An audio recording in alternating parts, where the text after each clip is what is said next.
Սիրելի հայրենակիցներ, արդեն շուտ 9 ամիս է Սամվել Կարապետյանը գտնվում է անազատության մեջ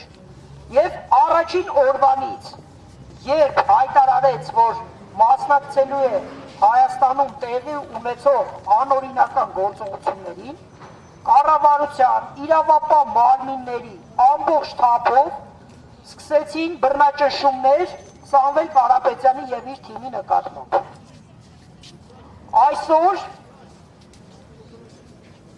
հակակոռուպցիոն դատարանում տեղի ունենալու նիստ, որը քննվելու է ևս 2 ամսով անազատության մեջ պահելու Սամվել Կարապետյանի հարցը։ Եվ մեր պահանջն է, որպեսզի իրավապահ մարմինները, կառավարությունը միջոցներ ձեռնարկեն Սամվել Կարապետյանին ազատության մեջ ազատ բաց թողելու համար։ Ինչից է վախում կառավարությունը, միակ բանը, որից կառավարությունը վախենում է, դա Սամվել Կարապետյանի հաջորդ վարչապետ լինելու փաստից է։ Սամվել Կարապետյանը արդեն իսկ ներկայացրել է 5 տնտեսական քայլերը, որը ձեռնարկելու է Ուժեղ Հայաստան կուսակցությունը,